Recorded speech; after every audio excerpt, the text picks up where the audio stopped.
Sahabat Oase Rohani Katolik yang terkasih, salam damai. Apa kabar saudara pada hari ini? Saya berharap semoga semua dalam keadaan sehat dan senantiasa dalam cinta dan perlindungan Tuhan. Senang sekali saya, Angelica Luciana, dapat kembali menjumpai sahabat yang terkasih pada acara Oase Rohani Katolik di minggu ke-14 ini. Dan kita sungguh bersuka cita karena telah hadir bersama kita Romo Hirenimus Ridanto Aribowonata Antaka, yang biasa akrab kita sapa dan kita kenal beliau dengan Romo Danto. Mari sahabat terkasih kita bersama menyapa Romo. Romo Danto, selamat bergabung, salam damai. Apa kabarnya hari ini, Romo? Hari ini luar biasa, Bu Lucy. Sukacita dan penuh semangat sekali ya, Romo. Puji Tuhan. Terima kasih sudah berkenan menyalurkan cinta dan berkat Tuhan bagi kita semua. Sahabat Oase Rohani Katolik yang terkasih, sebelum kita memulai permenungan pada hari ini, mari satukan hati membuka dengan doa yang akan dibawakan oleh Romo Danto. Sahabat Oase Rohani Katolik yang terkasih, mari kita satukan hati dan budi kita. Dalam nama Bapa dan Putra dan Roh Kudus. Amin. Amin. Allah Bapa yang penuh kasih, Engkaulah Guru dan Gembala Agung yang baik. Semoga pada hari ini Engkau berkenan membuka mata hati dan budi kami, agar kami senantiasa dapat mengikuti Yesus Sang Guru yang baik. Dan semoga kami pun dapat mengikuti Engkau sebagai pengikut-pengikut Kristus yang setia, yang bertumbuh di dalam iman, dan yang selalu berjalan mengikuti kehendak-Mu. Sebab Engkaulah Tuhan dan sahabat kami kini dan sepanjang segala masa. Amin. Amin. Dalam nama Bapa dan Putra dan Roh Kudus. Amin. Amin. Antifon pembuka. Percayalah kepada Tuhan dan lakukanlah yang baik. Bergembiralah karena Tuhan, maka Ia akan memenuhi keinginanmu. Sahabat Oase Rohani Katolik yang terkasih, bacaan liturgi pada hari ini, bacaan pertama dari Nubuat Hosea, dan bacaan Injil Yesus Kristus hari ini menurut Santo Matius. Dan saya akan membaca bacaan pertama pada hari ini. Bacaan dari Nubuat Hosea. Bertobatlah, hai Israel, kepada Tuhan Allahmu, sebab engkau telah tergelincir karena kesalahanmu. Datanglah membawa kata-kata penyesalan, dan bertobatlah kepada Tuhan. Berserulah kepadanya, ampunilah segala kesalahan, sehingga kami mendapat apa yang baik. Maka kami akan mempersembahkan pengakuan kami. Asyur tidak dapat menyelamatkan kami. Kami tidak mau mengendarai kuda, dan takkan berkata lagi kepada buatan tangan kami, ya Allah kami, karena Engkau menyayangi anak yatim. Beginilah firman Tuhan, aku akan memulihkan mereka dari penyelewengan. Aku akan mengasihi mereka dengan sukarela, sebab murkaku telah surut daripada mereka. Aku akan menjadi seperti embun bagi Israel, maka ia akan berbunga seperti bunga bakung, dan akan menjulurkan akar-akarnya seperti pohon hawar. Ranting-rantingnya akan merambak, semaraknya akan seperti pohon zaitun, dan berbau harum seperti yang di Libanon. Mereka akan kembali dan diam dalam naunganku. Mereka akan tumbuh seperti gandum. Mereka akan berkembang seperti pohon anggur yang termasyur seperti anggur Libanon. Efraim, apakah lagi sangkut pautku dengan berhala-berhala? Akulah yang menjawab dan memperhatikan engkau. Aku ini seperti pohon sanobar yang menghijau. Daripadaku engkau mendapatkan buah. Siapa yang bijaksana, biarlah memahami semuanya ini. Siapa yang budiman, biarlah mengetahuinya. Sebab semua jalan Tuhan adalah lurus, dan orang benar menempuhnya. Tetapi pemberontak tergelincir di situ. Demikianlah sabda Tuhan. Syukur kepada Allah. Mazmur tanggapan. Mulutku mewartakan puji-pujian kepadamu, ya Tuhan. Mulutku mewartakan puji-pujian kepadamu, ya Tuhan. Kasihilah aku, ya Allah, menurut kasih setiamu. Menurut besarnya rahmatmu, hapuskanlah pelanggaranku. Bersihkanlah aku seluruhnya dari kesalahanku, dan tahirkanlah aku dari dosaku. Mulutku mewartakan puji-pujian kepadamu, ya Tuhan. Tetapi Engkau berkenan akan ketulusan hati, dan dalam relung-relung hati Kau ajarkan hikmat kepadaku. Bersihkanlah aku dengan hisop, maka aku menjadi tahir. Basuhlah aku, maka aku menjadi lebih putih dari salju. Mulutku mewartakan puji-pujian kepadamu, ya Tuhan. Ciptakanlah hati yang murni dalam diriku, ya Allah, dan baruilah semangat yang teguh dalam batinku. Janganlah membuang aku dari hadapan-Mu, dan janganlah mengambil roh-Mu yang kudus daripadaku. Mulutku mewartakan puji-pujian kepadamu, ya Tuhan. Biarlah aku bersuka cita karena keselamatan-Mu, dan teguhkanlah roh yang rela dalam diriku. Ya Tuhan, bukalah bibirku supaya mulutku mewartakan puji-pujian kepadamu. Mulutku mewartakan puji-pujian kepadamu, ya Tuhan. Sahabat Oase Rohani Katolik yang terkasih, sekarang marilah kita mendengarkan bacaan Injil.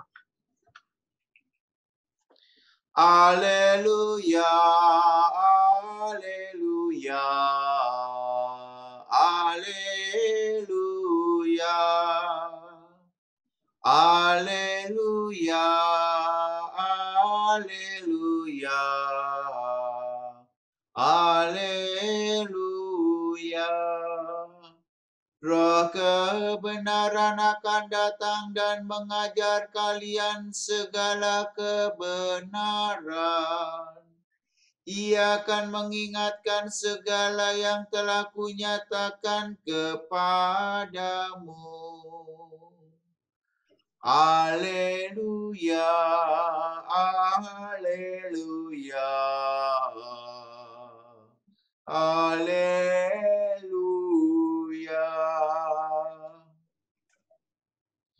Tuhan bersamamu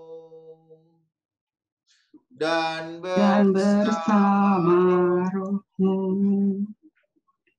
Inilah Injil suci menurut Santo Matius. Dimuliakanlah Tuhan. Pada suatu hari, Yesus bersabda kepada ke-12 murid-Nya, "Lihat, aku mengutus kalian seperti domba ke tengah-tengah serigala. Sebab itu, hendaklah kalian cerdik seperti ular dan tulus seperti merpati. Tetapi waspadalah terhadap semua orang, sebab ada yang akan menyerahkan kalian kepada majelis agama, dan mereka akan menyesah kalian di rumah ibadatnya. Karena aku, kalian akan digiring ke muka para penguasa dan raja-raja sebagai suatu kesaksian bagi mereka dan bagi orang-orang yang tidak mengenal Allah. Apabila mereka menyerahkan kalian, janganlah kalian khawatir akan bagaimana dan akan apa yang harus kalian katakan. Karena semuanya itu akan dikaruniakan kepadamu pada saat itu juga. Karena bukan kalian yang akan berbicara, melainkan Roh Bapamu. Dialah yang akan berbicara dalam dirimu. Orang yang menyerahkan saudaranya untuk dibunuh, demikian pula seorang ayah terhadap anaknya. Anak-anak akan memberontak terhadap orang tuanya dan akan membunuh mereka. Dan kalian akan dibenci semua orang oleh karena namaku. Tetapi barang siapa bertahan sampai kesudahannya, ia akan selamat. Apabila mereka menganiaya kalian di suatu kota, larilah ke kota yang lain. Aku berkata kepadamu, sungguh, sebelum kalian selesai mengunjungi kota-kota Israel, Anak Manusia sudah datang. Demikianlah ya Tuhan. Terpujilah Kristus. Romo Danto, dari bacaan liturgi pada hari ini ada hikmat dan sukacita apa bagi saya dan sahabat Oase pada hari ini, Romo? Oke, terima kasih Bu Lucy. Bacaan pertama itu dari Nubuat Hosea ya. Artinya ini buku ditulis kira-kira pada zaman Nabi Hosea. Dan penulis kitab Hosea ini sangat jelas memperuntukkan semua tulisannya ini untuk orang-orang Israel perjanjian lama. Ya. Dalam kondisi yang seperti apa orang-orang perjanjian lama saat itu? Dalam kondisi mereka tidak setia kepada Allah. Dalam kondisi mereka meninggalkan Yahweh. Dalam kondisi mereka berpaling dari Allah perjanjian orang Israel. Karena itu Nabi Hosea senantiasa mengingatkan, dan mengingatkan. Ya, kalau kita menyebutnya sebagai suatu suara kenabian. Loh, di mana suara kenabiannya? Sangat jelas di sini. Dia mengajak bangsa Israel perjanjian lama untuk bertobat. Bertobatlah hai Israel kepada Tuhan, sebab engkau telah tergelincir karena kesalahanmu. Sangat jelas di sini, Nabi Hosea mengajak orang Israel bertobat. Karena sekian lama mereka meninggalkan Allah, mereka menyembah dewa-dewi, mereka tidak setia dan berkhianat pada Allah perjanjian, Allah orang Yahweh. Ya, jadi pertobatan adalah suara kenabian pertama yang disampaikan oleh Nabi Hosea. Kalimat pertama adalah bertobatlah. Yang kedua, mengapa bangsa Israel harus bertobat? Karena dia mengalami kekeliruan, kesalahan, tergelincir kalau di sini dikatakan oleh Hosea, tergelincir karena kesalahanmu. Tergelincir dalam bentuk apa? Dalam bentuk ketidaksetiaan. Orang Israel memalingkan diri dari Allah perjanjian, Allah Yahweh. Mereka menyembah berhala, mereka menyembah patung-patung, mereka menyembah dewa-dewi yang lain. Dan Allah dinomorduakan. Karena itulah kenapa Hosea meminta Israel bertobat. Lalu apa jaminannya? Yang ketiga, jaminannya kalau engkau sudah bertobat, Allah akan memulihkan mereka. Beginilah firman Tuhan. Aku akan memulihkan mereka dari penyelewengan. Aku akan mengasihi mereka dengan sukarela. Sebab murkaku telah surut daripada mereka. Aku akan menjadi seperti embun bagi Israel. Kalau Israel bertobat, Yahweh kembali mengasihi. Kalau Israel bertobat, Yahweh akan memulihkan mereka kembali. kalau Israel bertobat, murkaku akan surut. Jadi Allah tidak akan marah lagi. Demikian 3 poin yang mungkin bisa kita dapatkan dalam bacaan dari nubuat Hosea, yaitu Israel yang berkhianat, Israel yang bertobat, dan Israel kalau bertobat, ia akan mendapatkan jaminan kasih dari Allah. Iya, Romo, saya jadi langsung melihat betapa Allah itu bermurah hati dan sangat amat penuh belas kasih ya Romo. Jadi kalau kita mau bertobat, mengakui segala kesalahan-kesalahan kita, maka buah-buah dari pertobatan begitu berlimpah kasihnya Tuhan di dalam kehidupan kita. Seperti itu ya Romo Danto. Betul. Kalau kita bertobat, buah-buah pertobatan itu senantiasa dapat kita rasakan. Israel yang bertobat adalah Israel yang menghasilkan buah-buah pertobatan. Buah-buah pertobatannya adalah Allah mengasihi mereka, mereka mengasihi Allah. Allah tidak murka, mereka pun mengasihi Allah.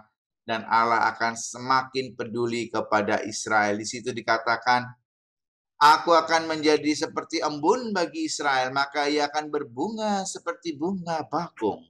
Dan akan menjulurkan akar-akarnya seperti pohon hawar.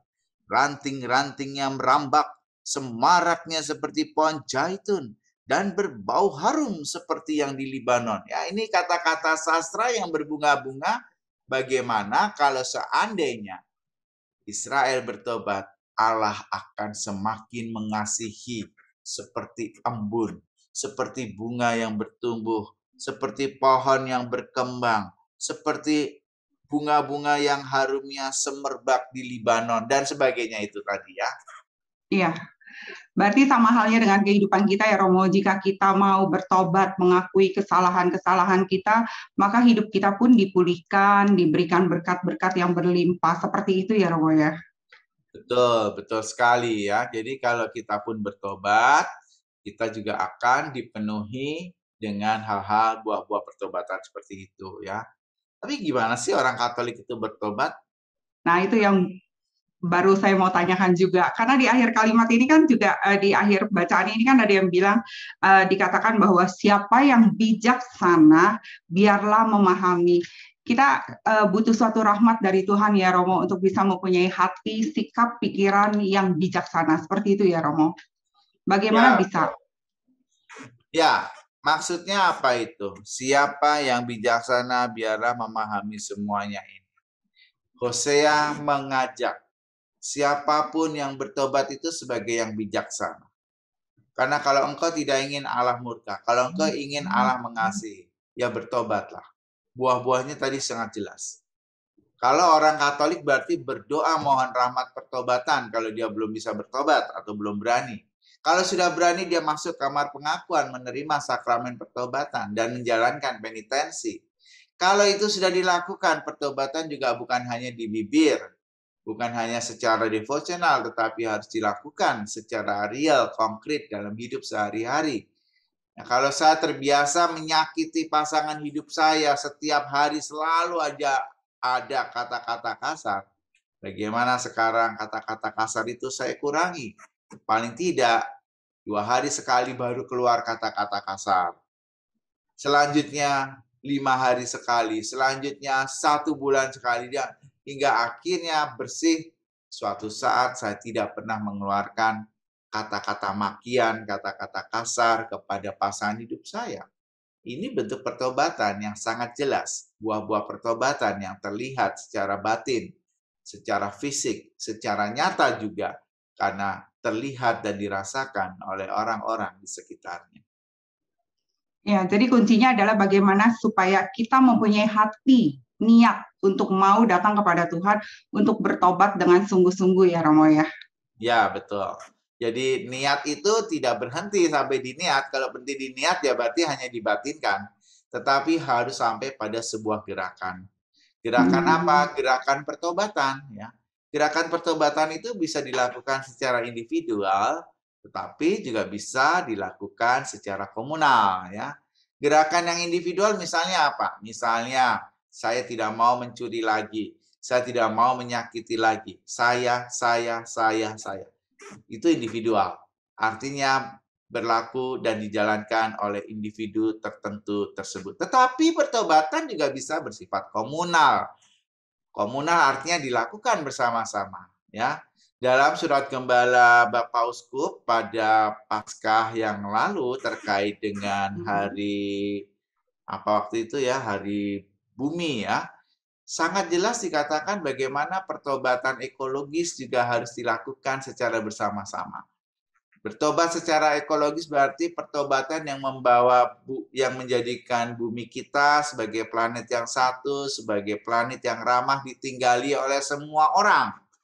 Maka perlu gerakan bersama sebagai langkah pertobatan ekologis. Misalnya tidak membuang sampah sembarangan, mengurangi plastik dan penggunaan styrofoam, membuat bumi tidak semakin warming global, tidak semakin hangat ya, karena semakin hangat akan banyak pulau yang tenggelam, air laut akan semakin naik, banjir akan ada di kota-kota besar di tepi pantai dan sebagainya, termasuk kita Indonesia ada banyak kota-kota di tepi pantai yang kemudian juga bisa tenggelam karena global warming dan sebagainya. Itulah langkah-langkah yang dilakukan sebagai gerakan pertobatan secara komunal. Misalnya di Earth Hour, kita pernah dengar ya, Earth Hour. Ya. Kita harus mematikan lampu selama beberapa menit, kan 5 Ya. atau 10 menit untuk menghemat listrik ya, karena sekarang sejak adanya perang ya, itu energi menjadi semakin langka, semakin mahal, dan kita harus semakin mau meredam penggunaan itu. Keluar ruangan, listrik dimatikan, lampu dimatikan, habis mandi, kran dimatikan, ya.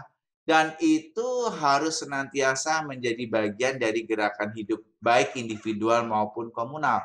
Buang sampah, jangan sembarangan, nanti kalau banjir kan akhirnya orang lain ikut dirugikan, ya. Jadi itulah pertobatan yang dilakukan bersama-sama. Kelihatannya kecil, tetapi kalau dilakukan bersama-sama akan Membuahkan menghasilkan hasil yang besar. buah pertobatan yang luar biasa. Betul sekali. Bu Lucy, saya kembalikan.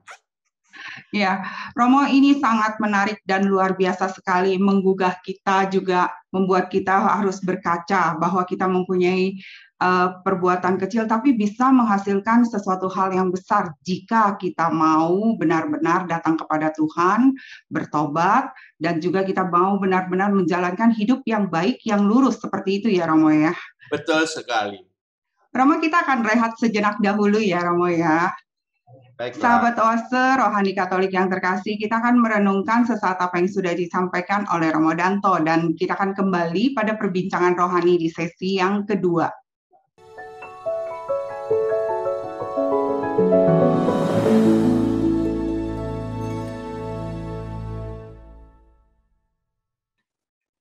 Sahabat Oase Rohani Katolik yang terkasih, kembali lagi bersama Romo Hirenimus Ridanto Aribowo Nata Antaka dan saya Angelica Luciana. Anda masih menyimak Oase Rohani Katolik. Romo Danto, kita kembali lagi di dialog iman di sesi yang kedua. Kalau tadi dari sesi yang pertama Romo membahas tentang nubuat Hosea yang menyerukan pertobatan bagi bangsa Israel, sehingga Tuhan pun dengan penuh belas kasih memberikan pengampunan dan juga memberikan buah-buah dari pertobatan yang luar biasa. Romo, kalau dari bacaan Injil pada hari ini ada hikmat dan sukacita apa Romo?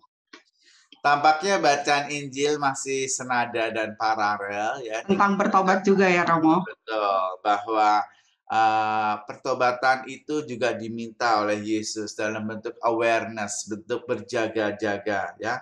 Karena Yesus sangat jelas mengatakan ini kepada ke-12 muridnya. Aku mengutus kalian seperti domba ke tengah-tengah serigala. Domba dan serigala pasti menang mana? Menang serigala. Dombanya kalah. Nah, kalau murid-murid jadi domba, masa dombanya dipakanin ke serigala? Itu pasti ada ketakutan. Maka sebelum takut, Yesus menginformasikan dulu, aku mengutus kalian seperti domba ke tengah serigala, akan ada begitu banyak kesulitan dan problem. Sebab itu hendaklah kalian cerdik seperti ular. Ular itu dianggap cerdik karena dia itu memangsa pada saat diam. Dan ketika si korban itu lengah, dia makan dengan gerakan yang sangat cepat. Dan disitulah ular disebut sangat cerdik. Ya, dia kalau sama korbannya diam, tidak bergerak. Tetapi begitu korban lengah, dia habisi, dia makan. Dan tulus seperti merpati. Kalau merpati itu kan memang sangat tulus ya. Merpati itu binatang yang sangat setia ya. Dia dianggap setia karena dia tidak pernah bisa berpasangan lebih dari satu pasang saja. Ya, kalau ada pasangan yang mati, dia akan sedih dan dia juga akan cepat mati. Ya, dia tidak bisa ke lain hati. Hanya itu saja. Maka merpati kerap kali menjadi simbol dari pernikahan, perkawinan, kesetiaan, dan sebagainya. Dan di sini Yesus mengatakan tulus seperti merpati. Jadi kita orang-orang pengikut Yesus ini harusnya punya dua hal itu, yaitu di satu pihak cerdik seperti ular, tapi ular itu suka nggak tulus, jangan diikutin ketidaktulusannya. Tulusnya seperti merpati. Jadi cerdik seperti ular, tapi tulus seperti merpati. Apa maksudnya? Maksudnya seorang pengikut Kristus itu harus senantiasa smart. Smart di dalam pewartaan. Tetapi juga dia harus tulus. Pewartaannya itu nggak boleh ada pamrih. Harus senantiasa upahmu besar di surga. Itu artinya adalah tidak ada pamrih. Pamrih itu kan macam-macam. Ada pamrih yang bentuknya uang, ada pamrih yang bentuknya barang, ada pamrih yang bentuknya pujian, ada pamrih yang bentuknya nama dan popularitas, ada pamrih yang bentuknya gengsi dan martabat, macam-macam. Nah, kalau kita sudah mau menjadi pengikut Kristus, hilangkan semua pamrih-pamrih itu ya. Dan pertobatan itu juga menjadi jelas di dalam kalimat berikutnya.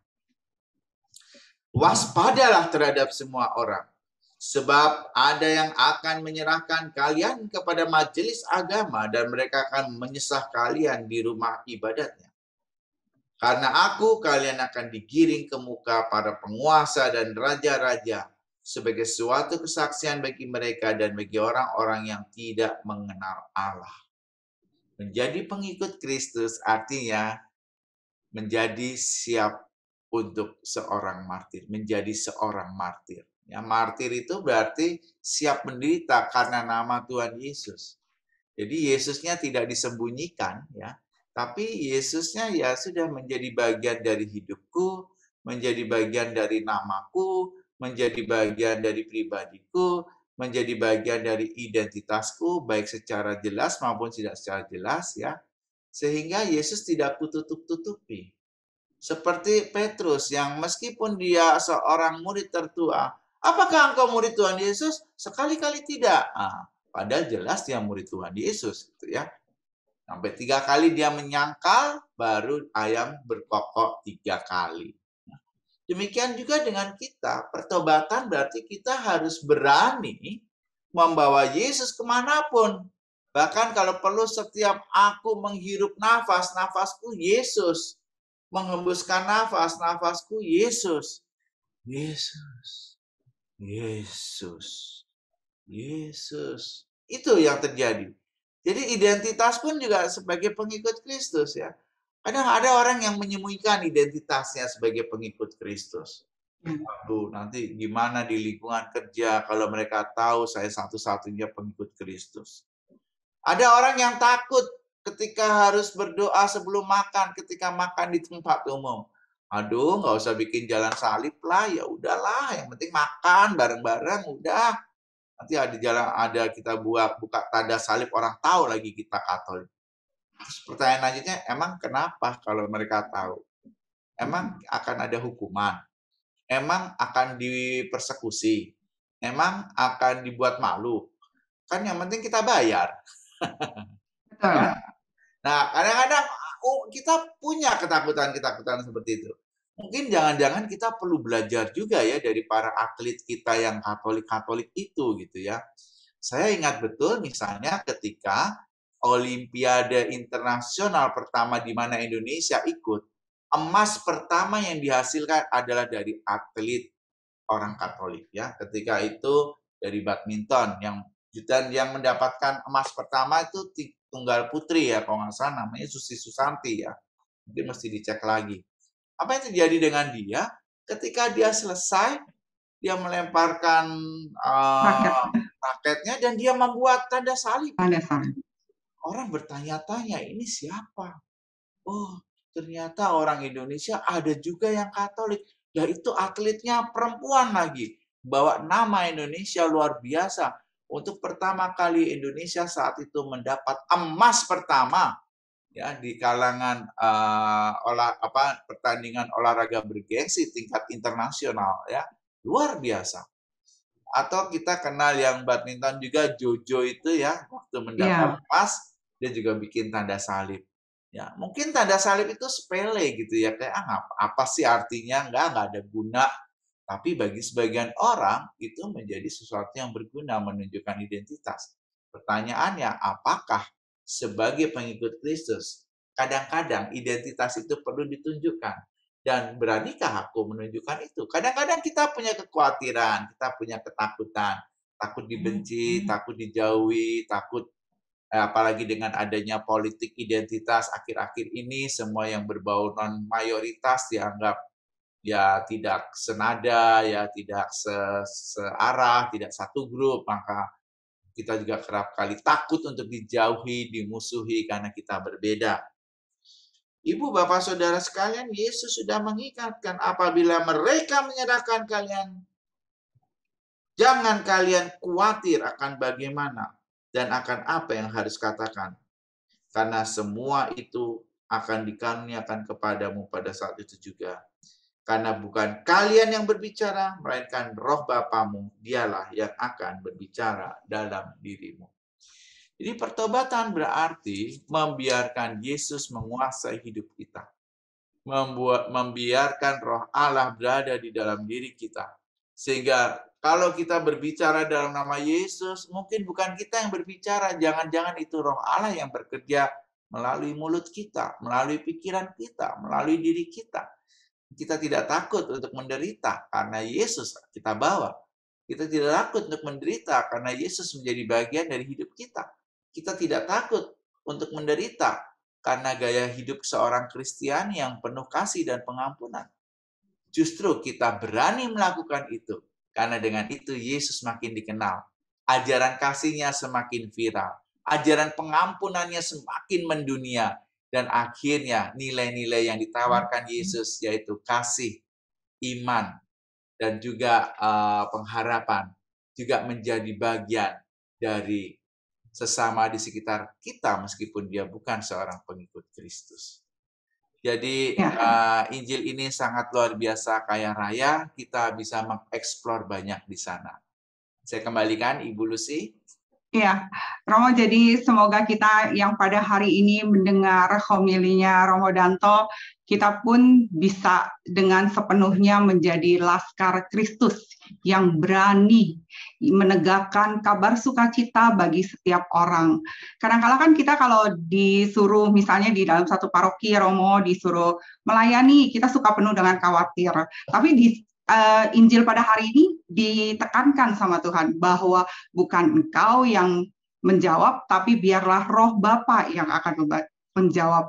Kadang-kadang kita di dalam hidup ini penuh ketakutan ya Romo, kalau misalnya disuruh melayani atau diutus. Tapi kita harus percaya bahwa Roh Kudus yang akan menyempurnakan, Roh Kudus yang sudah diberikan Tuhan pasti akan menyertai kita. Seperti itu ya Romo ya? Betul sekali. Semoga pada hari ini semua yang mendengarkan kita lebih bersemangat, bersukacita di dalam beriman kita, dan juga kita lebih sepenuh hati menjadi laskar Kristus yang berani benar-benar. Seperti itu ya Romo. Betul. Romo, sebelum kita mengakhiri, masih ada waktu, Romo bisa menyapa opa, oma, atau mereka yang sedang sakit yang mendengarkan siaran ini supaya lebih semangat dan penuh sukacita di dalam keterbatasan mereka. Ya, sama menyapa oma opa yang immobile, khususnya yang sedang berbaring, yang sedang sakit, yang sedang mendengarkan Oase Rohani Katolik ini ya. Semoga oma opa tetap berpengharapan kepada Tuhan Yesus, tetap mengandalkan Allah, dan yakinlah bahwa suatu saat Yesus pun ingin dan rindu untuk berjumpa dengan kalian, dengan oma-opa gitu ya. Saya juga mau menyapa bagi orang-orang yang sedang sakit, baik yang di rumah sakit maupun yang dirawat di rumah atau sedang dalam perjalanan menuju ke rumah sakit. Kita tidak perlu khawatir, Allah yang akan senantiasa memulihkan, ya itu kalau di dalam bahasa kitab suci Hosea tadi ya, dalam bacaan pertama, Allah akan segera memulihkan kita. Yang penting adalah kita senantiasa mengandalkan Allah. Kita senantiasa bisa berpasrah diri pada Allah secara penuh. Dan Allah akan memberikan yang terbaik bagi kita. Mungkin belum waktu kita, tetapi nanti waktu Allah.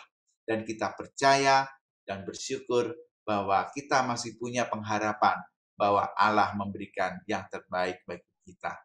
Dan akhirnya saya mau menyapa juga seluruh adik-adik yang sedang berlibur ya. Jangan lupa untuk senantiasa mensyukuri dan berdoa terhadap apa yang Tuhan berikan. Waktu libur untuk bisa berkumpul dengan keluarga, mungkin bisa nafas bentar karena tidak ada tugas-tugas sekolah. Tapi ingat, bersyukur, bersyukur, dan bersyukur.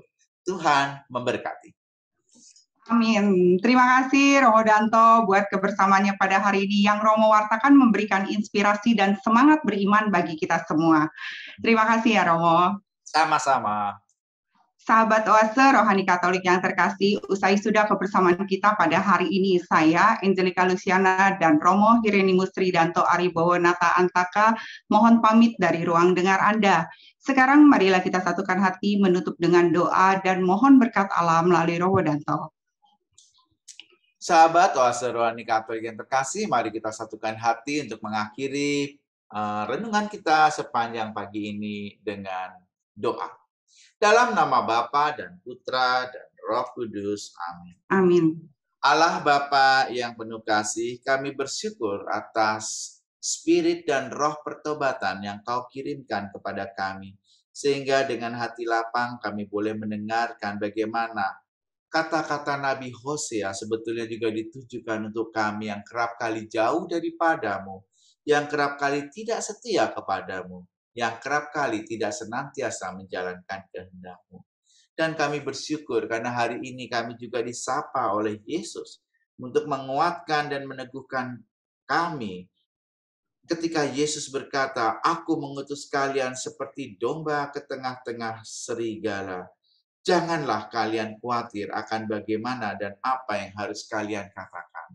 Terima kasih ya Tuhan, kami mendapat peneguhan untuk senantiasa tidak khawatir. Allah yang penuh kasih, kerap hidup kami dipenuhi dengan kekhawatiran, dipenuhi dengan kecemasan, khawatir dari hal-hal yang sepele, hingga khawatir dalam hal-hal yang sangat berat. Semoga firman Tuhan hari ini sungguh menghibur rohani kami, agar kami mau berpasrah kepada Tuhan, agar kami senantiasa menyerahkan hidup kami seutuhnya kepada Tuhan, dan kami membiarkan Allah bekerja di dalam diri kami. Allah Bapa yang penuh kasih, terima kasih atas firman dan renungan-Mu pada pagi hari ini. Semoga Engkau senantiasa menyertai dan mendampingi kami sepanjang aktivitas kami hari ini. Demi Kristus, Tuhan dan pengantara kami. Amin. Amin. Tuhan bersamamu dan bersama roh-Mu. Semoga kita diberkati Allah yang Maha Kuasa, dalam nama Bapa dan Putra dan Roh Kudus. Amin. Semoga kita semua dapat menjadi garam dan terang kasih Tuhan bagi sesama. Jangan lupa tetap jalankan protokol kesehatan untuk kebaikan kita semua. Terima kasih Romo Danto, salam damai untuk semuanya. Terima kasih.